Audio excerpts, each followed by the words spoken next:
Wow, kamu nanya Awan kemana aja kok gak pernah upload video? Biar aku kasih tahu ya, Awan itu sibuk bekerja, sibuk kejar rodi. Hihihi. Kali ini saya kembali dengan penuh semangat, dimana saya akan menceritakan alur film yang paling dicari di YouTube saat ini. Film ini berkisah tentang 4 orang pembunuh bayarin paling sadis di dunia. Tapi kocak juga sih. Seperti biasa, sebelum alur cerita film ini dimulai, bagi kalian yang suka dengan konten seperti ini, silahkan subrek aja supaya tidak ketinggalan alur cerita film menarik lainnya dari Awan Channel. Tanpa kebanyakan spoiler di awal, seruput dulu kopi kalian dan inilah alur cerita film The Big Four.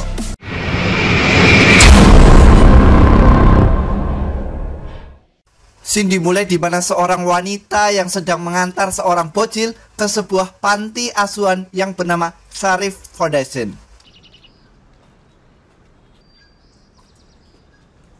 Di sana, dia disambut oleh seorang suster dengan senyuman manis.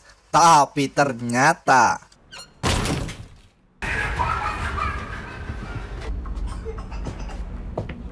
ya, sebuah tempat yang disangka panti asuhan adalah lokasi jagal bocil yang hendak dijual organnya ke pasar gelap. Dan ternyata mereka juga menjualnya dalam keadaan utuh.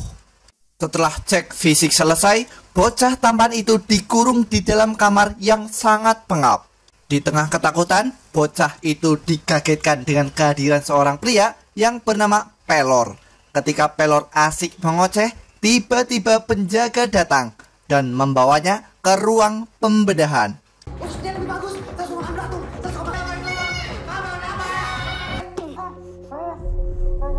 Di saat proses pembedahan akan berlangsung, dokter menegur perawat magang yang kerjanya sangat kelendat-kelendet, atau istilah kata lambat sekali. Hati dong. Di sisi lain, nampak pemilik panti jagal yang bernama Sharif. Dia sedang meyakinkan pria paruh baya yang katanya bernama Bob. Bob berniat mengganti organ dalamnya yang mulai menua. Tapi tiba-tiba penyesalan. Ya, Bob ternyata adalah seorang pembunuh bayarin terkenal yang bernama Topan. Dan inilah skill baku hantam Topan melawan cecunguk Sharif seorang diri layaknya jomblo.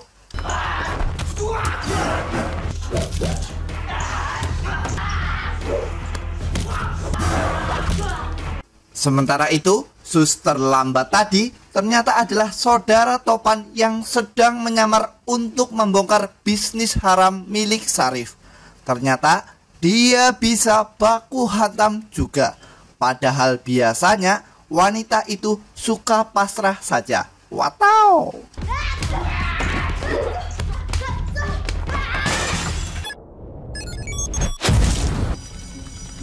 Lu gak apa-apa?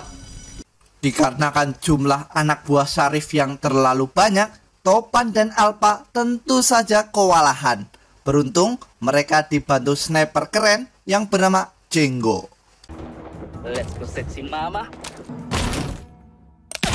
Ketentraman, keharmonisan. Usai menyelesaikan misinya, mereka dijemput seorang pria bernama Petrus. Beliau adalah sosok orang tua bagi The Big Four yang sedang naik daun. Di tempat lain, nampak seorang wanita bernama Dina yang sedang menunggu seseorang untuk berfoto.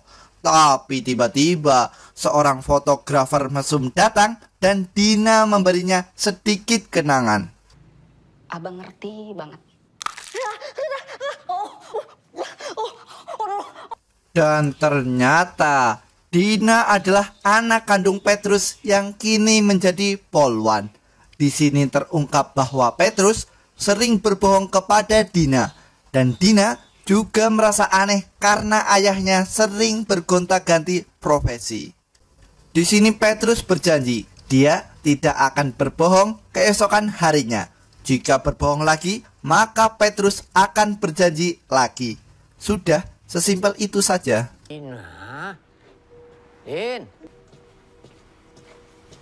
Setelah itu Petrus kembali bergabung dengan Topan. Terkuak fakta bahwa Petrus adalah ayah angkat dari 3 pembunuh bayarin paling sadis. Mereka adalah Topan, Alpa, dan Pelor. Petrus di sini mengumumkan bahwa dia akan pensiun dikarenakan besok anaknya akan menjadi polwan. Petrus ingin hidup tenang dan damai bersama anaknya. Bapak sudah memutuskan. Tapi Bapak untuk apa pensiun? Masih lagi suruh-suruhnya juga. Singkat cerita, esok pun tiba. Dina disapa oleh atasan sekaligus omnya sendiri. Beliau bernama AKP Hasan. Di sisi lain, ketika Petrus hendak mendatangi pelantikan Dina, datang kurir membawakan bunga ucapan selamat. Petrus yang curiga segera menyiapkan pistol dan anehnya sang kurir bunga justru mengunci pintunya seperti menantang. Mendengar suara sang kurir, Petrus mengenal sosok itu dan pernah sangat dekat di masa lalu. Merasa dia akan berbuat jahat, Petrus menembak dia. Namun ternyata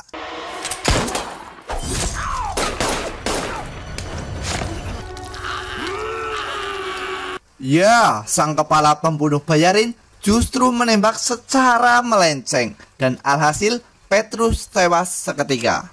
Sesuai arahan sang sutradara, Topan hendak menemui Petrus. Namun, dia harus menelan pil pahit di mana Topan menemukan Petrus sudah tidak bernyawa lagi. Sial bagi Topan karena Dina yang sedang kecewa tiba-tiba muncul dan melihat Topan sedang bersama mayat sang ayah. Dina yang mengira Topan pembunuhnya tentu saja menembaknya. Saya bilang angkat tangan.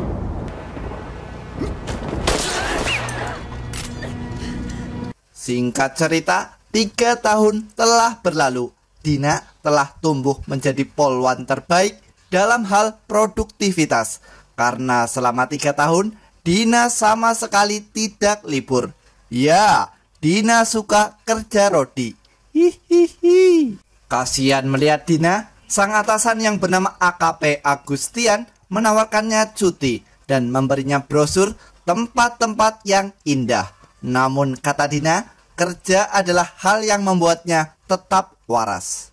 Sesampainya di rumah, Dina tanpa sengaja menemukan sebuah foto ayahnya yang berfoto di sebuah villa yang ada di Pulau Bali. Tak lama setelah itu, Dina mendatangi atasannya yaitu AKP Hasan dan menyampaikan rasa kecewanya kepada beliau yang juga sahabat ayahnya.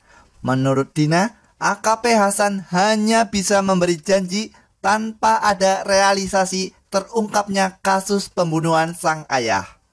Om janji waktu itu bakal bantu Dina numpasin ini. Aku ambil cuti. Loh, Di sini Dina bermaksud mengambil cuti dan di masa cuti itu dia akan mengungkap sendiri pembunuh sang ayah. Di sisi lain muncul sesosok wanita yang bernama Ola. Dia mahir baku hantam dan mengalahkan anak buah Don pemilik jasa keamanan. Ternyata Don dikhianati sahabatnya sendiri yang bernama Antonio. Dan Ola adalah anak buah Antonio. Salah lu sendiri, Don. Kembali ke Dina yang kini sudah berada di Villa Bali, di mana ayahnya berada di sana 3 tahun yang lalu. Di sana, dia bertemu dengan Topan yang menjadi resepsionis. Topan mengatakan bahwa dia tidak mengenal siapa itu Petrus. Topan juga mengusir Dina, namun Dina sangat kekeh ingin menginap di villa itu. Agresif. Berat banget. Bawa apa aja, Pak? Saya pikir dosa. Di balik tirai kamar, Topan melihat 2 sosok pria yang nampaknya mencari Dina. Namun, Karena kelakuannya yang sangat tidak sopan, Topan memberinya hadiah piknik ke alam lain.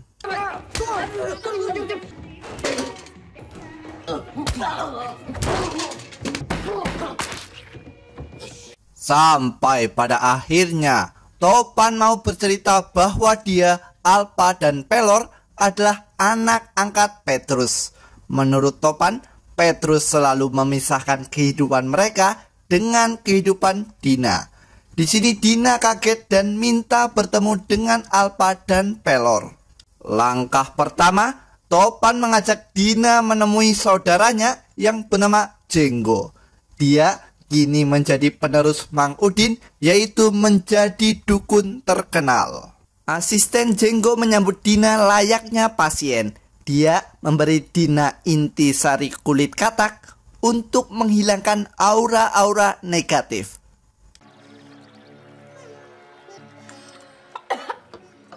Kau kasih minum apa ini? Tanggung jawab kau.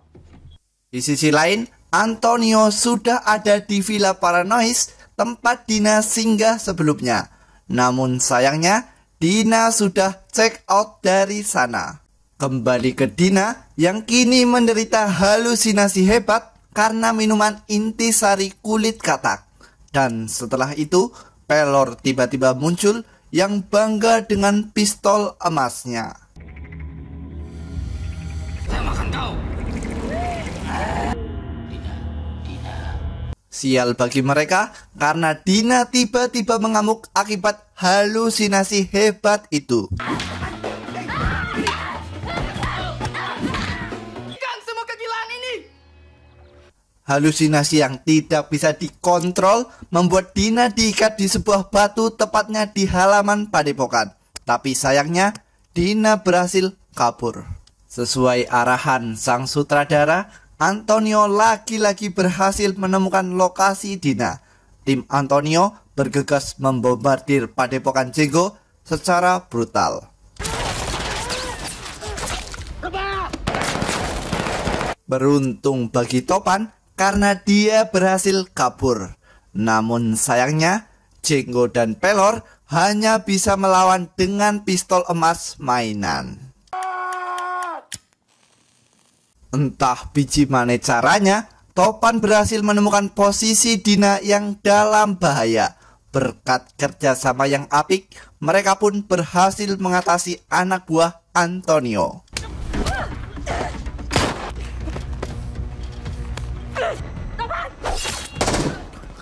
Beralih ke Olah yang kini menggunakan roket untuk menghancurkan padepokan Mbah Jenggo. Alhasil, tidak hanya menyerah dan padepokannya hancur, tapi Jenggo juga kehilangan mata pencahariannya sebagai seorang dukun terkenal. Ho'oh tenan. Kemana kau?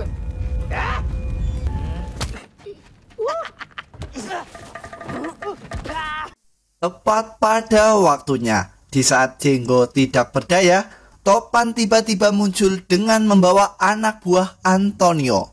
Tapi tiba-tiba, ya, bukan penjahat namanya kalau tidak bisa membunuh anak buah sendiri. Karena Antonio adalah pembunuh bayarin terkejam saat ini.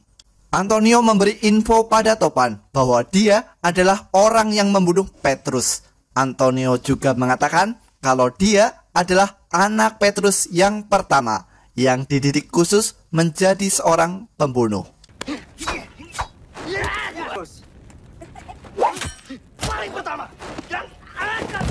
Namun karena Antonio sangat liar dan sulit sekali dikontrol, Petrus mengusirnya dan Antonio hidup di jalanan. Di saat Antonio hendak membunuh Topan, sebuah rudal merah tembakan Dina meluncur sangat akurat ke arah Antonio berada. Dengan bermodal motor Tosa Agustusan, mereka pun berhasil kabur.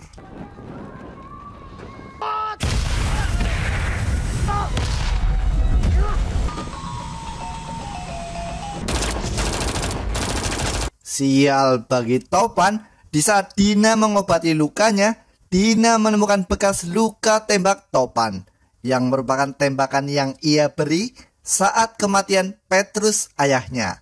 Alhasil, Dina marah dan curiga kalau Topan adalah pembunuh ayahnya. Bapak telah. Bermodalkan motor Tosa Agustusan, Pelor mencoba mengejar Dina guna meyakinkan bahwa Topan adalah orang baik.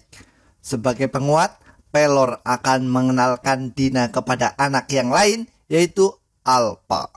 Keesokan harinya, Dina melihat sosok biduan keliling yang berniat menjadi penerus Ayu Ting Ting. Dan ternyata biduan itu adalah Alpa, sang pembunuh bayarin. Sementara itu, Topan dan Jenggo mencoba mendatangi sosok Bunglon yang kini mengelola sebuah kafe di tengah hutan. Dan ternyata sosok Bunglon adalah mantan pembunuh bayarin juga. Dan sekarang Bunglon adalah penjual senjata ilegal sekaligus calo atau maklar pembuatan data palsu. Setelah menguak data-data milik Bunglon, Topan menemukan fakta bahwa Antonio dulunya bernama Suranto. Kembali ke Antonio yang kini memperkuat posisi dengan menyewa pembunuh bayarin sadis bernama Lengko. Di sisi lain, ketika Alpa dan Dina sedang berdebat profesinya masing-masing, sebuah kejutan terjadi karena tiba-tiba Nenek lampir. Bocah-bocah tolol. Cabe dangdut. Tepos.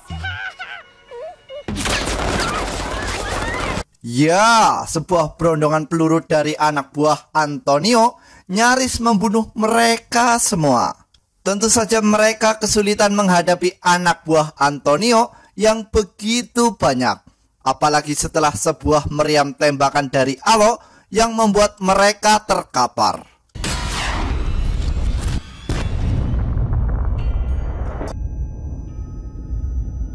Di saat gendang telinga mereka seperti pecah, beruntung tiba-tiba Topan datang menyelamatkan mereka.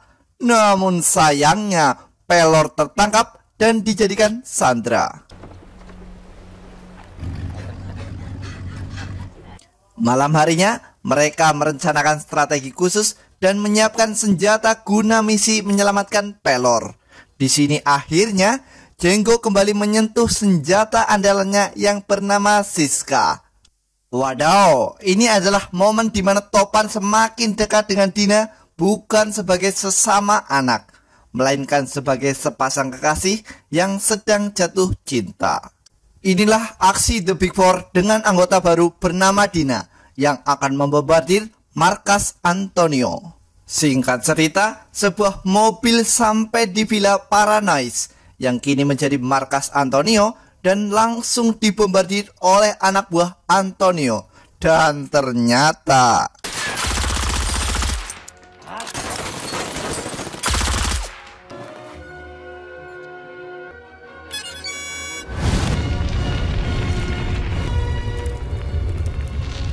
ya, sebuah mobil berisi tabung gas meledak dalam sekejap mata membuat benteng Antonio porak-poranda. Alhasil, momen ini dimanfaatkan The Big Four untuk menyusup dalam sekejap.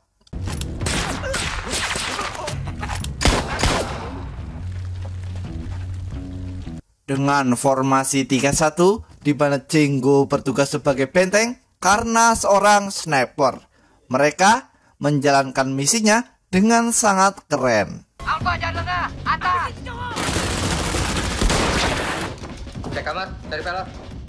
Beralih ke sebuah battle di mana Topan harus bertarung dengan saudara angkatnya, yaitu Antonio. Sedangkan Dina harus menemui lawan sulit, yaitu bertemu Lengko.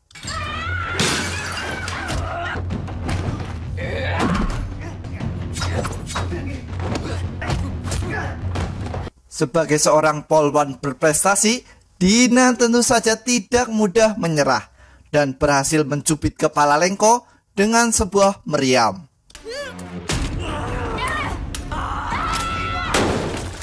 Di sisi lain, Alpa sangat kesulitan mengalahkan Alo dan semakin kesulitan manakala dibantu Jenggo.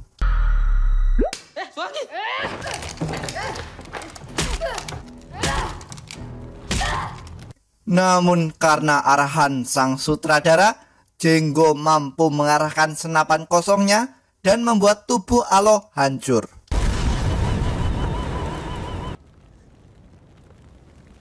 Kembali ke battle antara Topan dan Antonio, di mana mereka masih terlihat asik bertarung. Antonio juga mengatakan bahwa dia masih menyimpan rahasia dalam kematian Petrus. Dunia kita nggak sesimpel itu. Lu pikir di belakang gua nggak ada siapa-siapa? Siapa? Ya, semua.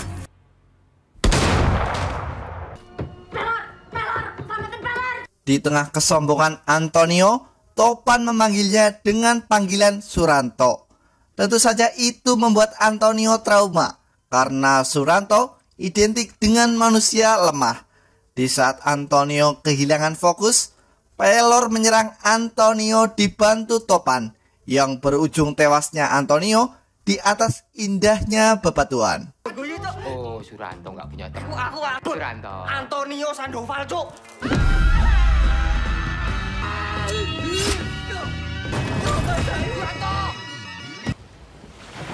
Topan. Mendengar bunyi sirine pihak kepolisian, Topan memborgol Dina dan mereka bersembunyi di tengah hutan. Di saat mereka merasa sudah menang, ternyata dalang dibalik ini semua adalah AKP Hasan atasan Dina. Dan Anda akan terkejut di mana AKP Hasan ternyata disuruh oleh pembunuh bayaran sadis yang bernama Lady Zero. Alasan Lady Zero membunuh Petrus hanya karena ingin mengurangi pesaing sebagai seorang pembunuh bayarin. Dan film The Big Four akhirnya tamat, guys. Gimana alur cerita film ini, guys? Cukup menghibur kan? Di tengah virus kamu nanya dan kesedihan Fajar Sad Boy, film ini cukup memberi warna baru di industri film Indonesia. Sekian untuk review film menarik hari ini. Sampai jumpa di alur film berikutnya. Terima kasih telah menonton dan jangan lupa subrek dulu, guys.